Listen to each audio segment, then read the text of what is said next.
तो एक ऐसा राजकुमार जिसने अपने महलों का दौलत, सुख, सुविधा को छोड़कर पूरी दुनिया को एक शांति का रास्ता दिखाया।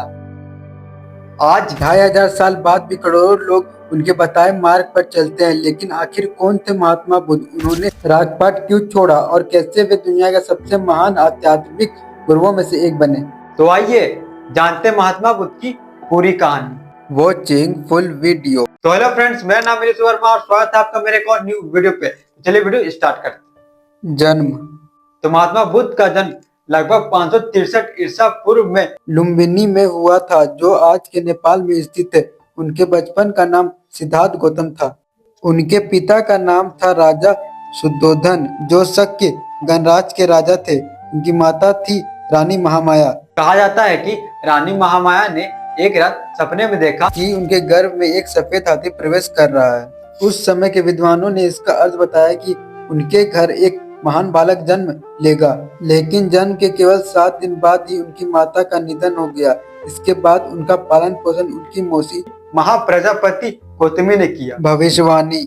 सिद्धार्थ के जन्म के बाद प्रसिद्ध ऋषि असित राजमहल आए। उन्होंने बालक को देखकर भविष्यवाणी की, यह बालक या तो एक महान सम्राट बनेगा या फिर संसार का सबसे महान आध्यात्मिक गुरु। यह सुनकर राजा शुद्धोधन चिंतित हो गए। वे चाहते थे कि उनका बेटा राजा बने, सन्यासी नहीं। बचपन।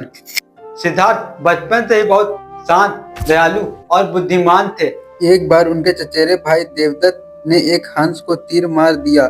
घायल हंस सिद्धार्थ के पास गिरा। उन्होंने उनका इलाज किया। जब देवदत्त हंस वापस मांगने लगा तो सिद्धार्थ ने कहा, जीवन बचाने वाले का अधिकार जीवन लेने वाले से बड़ा होता है। यहीं से उनकी करुणा दिखाई देने लगी। महल का जीवन। राजा शुद्धोधन ने सिद्धार्थ को दुखों से दूर रखने के लिए उनके लिए 3 भव्य महल बनवाए। महल के अंदर केवल सुख, संगीत, नृत्य और खुशियाँ थी। किसी भी बूढ़े, बीमार या गरीब व्यक्ति को महल के आसपास आने की अनुमति नहीं थी। राजा चाहते थे कि सिद्धार्थ कभी संसार के दुख ना देखे। विवाह। 16 वर्ष की आयु में सिद्धार्थ का विवाह यशोधरा से हुआ।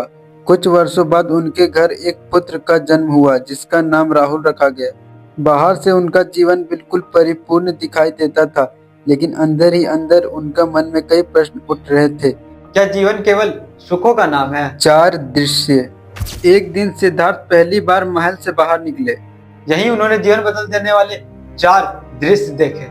पहला दृश्य, बूढ़ा व्यक्ति। जब राजकुमार सिद्धार्थ पहली बार अपने साथी छन्ना के साथ महल के बाहर निकले तो उन्होंने रास्ते में एक बहुत भी बूढ़े व्यक्ति को देखा। उसकी कमर झुकी हुई थी, बाल पूरी तरह सफेद थे, चेहरे पर गहरी झुर्रियां थी और वह लाठी के सहारे मुश्किल से चल पा रहा था। सिद्धार्थ ने आश्चर्य से पूछा, यह व्यक्ति ऐसा क्यों है? क्या यह हमेशा से ऐसा था? सारथी छन्ना ने उत्तर दिया, राजकुमार, ये वृद्धावस्था है। समय के साथ हर मनुष्य बूढ़ा होता है, कोई भी इससे बच नहीं सकता। यह सुनकर सिद्धार्थ गहरे विचार में डूब गए। उन्होंने सोचा, यदि हर व्यक्ति को एक दिन बूढ़ा होना ही है तो धन, वैभव और युवावस्था पर इतना गर्व क्यों? यही पहला देश था जिसने सिद्धार्थ के मन में जीवन के वास्तविक सत्य को जानने की जिज्ञासा जागा दी। दूसरा दृश्य, बीमार व्यक्ति। पहले दृश्य के बाद सिद्धार्थ आगे बढ़े। कुछ दूर चलने पर उन्होंने एक ऐसा व्यक्ति को देखा जो गंभीर रूप से बीमार था। वह दर्द से कहाड़ रहा था, उसका शरीर कमजोर पड़ चुका था और वह अपने पैरों पर ठीक से खड़ा भी नहीं हो पा रहा था। सिद्धार्थ ने अपने सारथी छन्ना से पूछा, इस व्यक्ति को क्या हुआ है? यह इतनी पीड़ा में क्यों है? छन्ना ने उत्तर दिया, राजकुमार, यह बीमार है। कोई भी मनुष्य कभी भी बीमार पड़ सकता है, चाहे वह अमीर हो या गरीब, राजा हो या साधारण व्यक्ति। बीमारी किसी के साथ भी हो सकती है। यह सुनकर सिद्धार्थ बहुत चिंतित हो गए। उन्होंने सोचा, यदि हर इंसान को कभी न कभी बीमार का सामना करना पड़ता है तो जीवन का सच्चा सुख क्या है? दूसरे दृश्य ने सिद्धार्थ को यह समझाया कि संसार का कोई भी व्यक्ति दुख और कष्ट से पूरी तरह बच नहीं सकता। तीसरा दृश्य, मृत व्यक्ति। दूसरे दृश्य के बाद सिद्धार्थ आगे बढ़े। तभी उन्होंने लोगों की एक भीड़ को एक मृत व्यक्ति की अर्थी ले जाते हुए देखा। परिवार के लोग रो रहे थे और सभी शोक में डूबे हुए थे। सिद्धार्थ ने अपने साथी छन्ना से पूछा, वह लोग इस व्यक्ति को कहाँ ले जा रहे हैं? यह व्यक्ति उठ क्यों नहीं रहा? छन्ना ने उत्तर दिया, राजकुमार, इस व्यक्ति की मृत्यु हो चुकी है। जो जन्म लेता है उसे एक न एक दिन मृत्यु का सामना करना पड़ता है। कोई भी मनुष्य मृत्यु से नहीं बच सकता। यह सुनकर सिद्धार्थ गहरे चिंतित में डूब गए। उन्होंने सोचा, यदि हर व्यक्ति को एक न एक दिन मरना ही है तो जीवन का वास्तविक अर्थ क्या है? क्या कोई ऐसा मार्ग है जो मनुष्य को इस दुख से मुक्ति दिला सके? यही तीसरा दृश्य था जिसने सिद्धार्थ के मन में जीवन और मृत्यु के रहस्य को समझने की तीव्र इच्छा पैदा कर दी। इसके बाद उन्होंने सत्य की खोज करने का दृढ़ निश्चय लिया।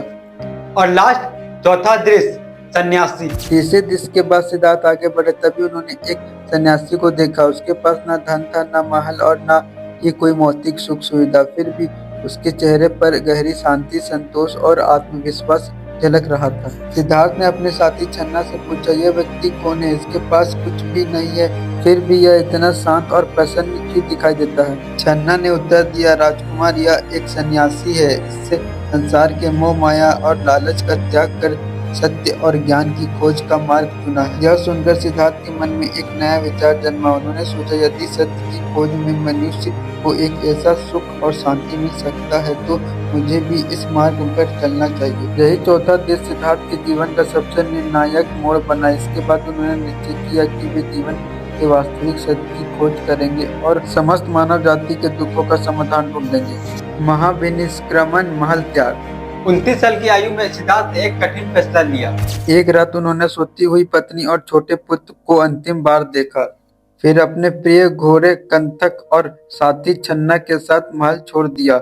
उन्होंने अपने राजसी वस्त्र उतार दिए, बाल काट दिए और साधु का जीवन अपना लिया। इसे इतिहास में महाविनिष्क्रमण कहते हैं। आगे की स्टोरी पार्ट 2 में आएगा। तब तक के लिए इस वीडियो को लाइक करें, चैनल को सब्सक्राइब करें। Thank you for watching video.